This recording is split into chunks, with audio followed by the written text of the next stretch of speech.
第3章4個簡單嘅步驟，俾你建立更好嘅習慣。1898年，心理學家愛德華桑代克做咗一個實驗，奠定咗我哋了解習慣形成同引導行為嘅基礎。桑代克對動物行為有興趣，佢由貓開始研究。佢將貓逐子放進一個叫迷籠嘅裝置入邊，迷籠嘅設計令貓可以拉繩圈、壓操作桿或者踩踏板等簡單動作，從一個門逃出去。例如，有個迷籠設有一根操作桿，壓落去，籠一邊嘅門會開，門一開，貓就可以衝出嚟，外面有碗食物等緊。大多數貓一俾放入去就想逃走，佢哋會用鼻抽每個角落，將爪伸入縫隙或者搞亂鬆脫嘅物件。探索幾分鐘之後，貓會唔小心壓到嗰根魔法操作桿，門就開，佢哋就可以逃出嚟。桑代克做咗好多次試驗，追蹤每隻貓嘅行為。起初，佢哋會喺迷籠入邊亂竄，但當操作桿俾壓下，門打開後，學習嘅過程就開始。慢慢咁，每隻貓都知壓操作桿同逃出籠攞到食物嘅獎賞有關聯。試驗20到30次之後，呢個行為變得自動同習慣化，貓幾秒內就可以逃出嚟。例如，桑代克記錄，以下係12號貓喺逐次試驗逃脫花嘅時間：160秒、30秒、90秒、60、15、28、20、30、22、11、15、20、12、14、14、18、85、10、8、6、6、7。頭3次試驗逃脫平均要1分半，最後3次平均只係6.3秒。透過練習，每隻貓犯錯越嚟越少，動作越嚟越快，慢慢變自動。佢哋冇重複之前嘅錯，而係開始揾解決方法。桑代克喺研究入邊形容學習嘅過程，帶嚟開心後果嘅行為多數會重複，帶嚟討厭後果嘅行為比較唔會重複。要探討生活中習慣點樣形成，桑代克嘅研究係完美嘅起點，同時解答一啲基本問題，例如習慣係咩？大腦點解刻意建立習慣？習慣可以俾你騰出自由思考同創意所需嘅心理空間。所謂習慣係重複夠多次變自動嘅行為。習慣形成嘅過程由試錯開始。每當你喺生活中遇到新情況，大腦要決定我點樣回應。第一次遇到問題，你唔肯定點樣解決，好似桑代克嘅貓咁，你只可以試唔同嘅方法，睇邊個有用。呢段期間，大腦嘅神經活動好活躍，你小心分析情況，有意識決定點樣行動。你接收大量新資訊，試圖全部搞懂，大腦忙於學最有效嘅行動方案。有時好似壓到操作桿嘅貓，你會唔小心揾到解決方法，覺得焦慮，然後發現出街跑步可以冷靜心情。一日工作之後心力交瘁，然後發現打機可以放鬆。你唔斷探索，然後砰一聲獎賞出現。喺意外攞到獎賞後，你下次會改變策略，大腦即刻開始記錄獎賞出現前嘅行為。等陣，呢個感覺真好，我之前做咗咩？呢個係所有人類行為背後嘅回饋回路。試、失敗、學、試唔同嘅方法，透過練習，冇用嘅行為慢慢消失，有用嘅行為被強化，習慣就形成。只要反覆遇到同一個問題，大腦會開始將解決嘅程序自動化。習慣係針對經常遇到嘅問題同壓力嘅一組自動解決方案。正如行為科學家傑森·培瑞哈話，習慣只係環境中反覆出現嘅問題嘅可靠解決方法。當習慣建立起嚟，大腦嘅活動量會降低，你學識專注於可以成功嘅提示，屏蔽其他雜訊。將來遇到類似情況，你確切知要揾啲咩，唔再需要由每個角度分析情況。大腦跳過試錯嘅過程，創造一條心理規律。若果係咁，就會嗰樣。只要情況啱，大腦會自動跟隨呢啲認知劇本。而家一感到壓力，你有衝動出街跑步，放工入屋，你拎起電話搖桿，曾經要努力做嘅選擇變得不假思索，一個習慣就形成。習慣係透過經驗得到嘅心理捷徑。某程度上，習慣只係你過去解決問題嘅步驟嘅記憶。只要條件啱，你可以喚起呢份記憶，自動套用同樣嘅解決方法。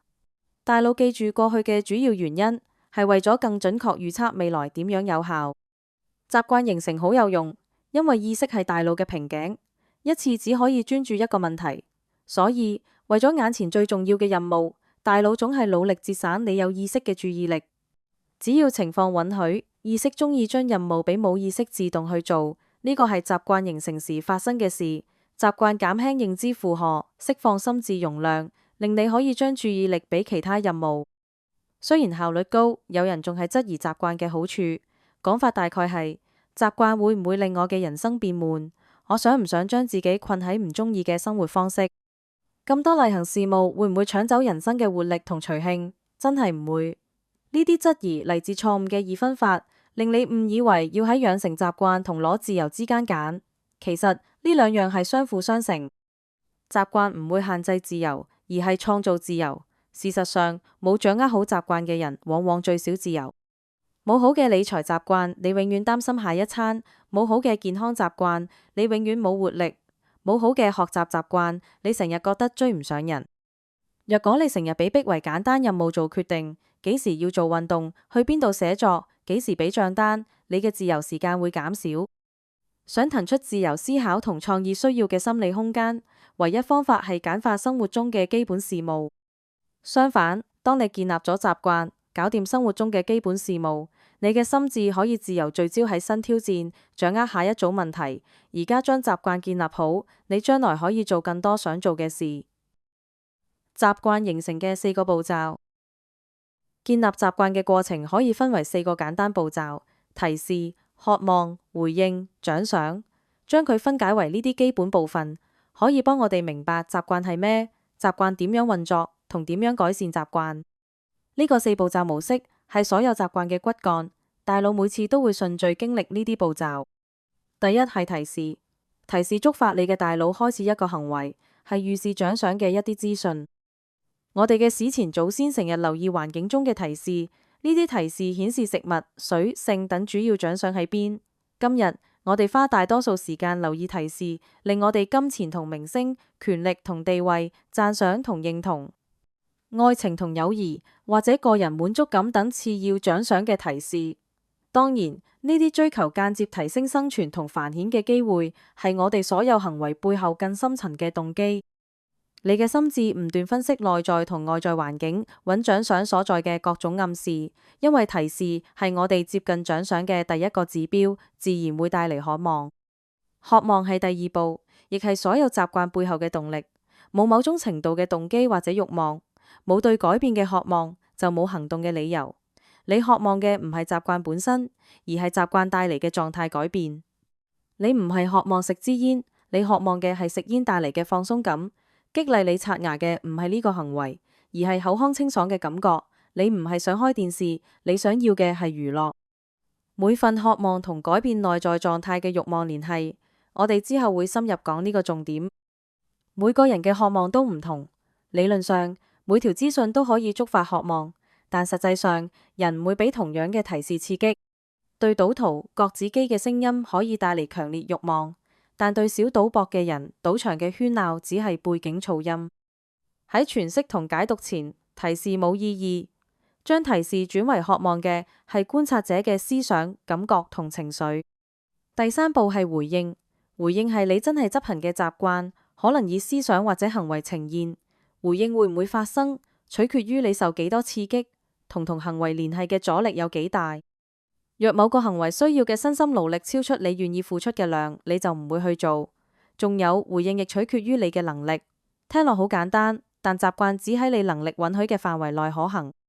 若你想灌籃，但係跳起嚟掂唔到籃筐，算你唔好彩。最後，回應帶嚟獎賞，獎賞係每個習慣嘅最終目標。提示係關於察覺獎賞，渴望係關於想要獎賞，回應係關於攞到獎賞。我哋追求獎賞有2個目的：第一，獎賞滿足我哋；第二，獎賞教我哋。獎賞嘅第一個目的係滿足渴望，冇錯，獎賞本身有好處。食物同水提供生存需要嘅能量，升職帶嚟更多錢同尊重，練好身材提升你嘅健康同約會成功率。但係更即時嘅好處係，獎賞滿足你進食、攞地位或者贏認同嘅渴望。至少獎賞帶嚟一刻嘅滿足，解咗渴望。其次，獎賞教我哋未來值得記住嘅行為。大腦係一具獎賞探測器，過生活嘅同時，你嘅感覺神經系統持續監測點樣嘅行為可以滿足慾望，帶嚟愉悅。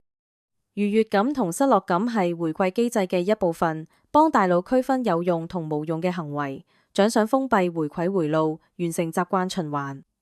呢4個階段缺一不可，行為唔會變習慣。冇提示，習慣唔會開始；冇渴望，冇夠動力行動。行為太難就做唔到。若果獎賞唔能夠滿足慾望，將來冇理由再做。冇頭3步，行為唔會發生；冇第4步，行為唔會重複。總括：提示引起渴望，渴望激發回應，回應提供獎賞，獎賞滿足渴望，繞咗一圈，又同提示聯繫。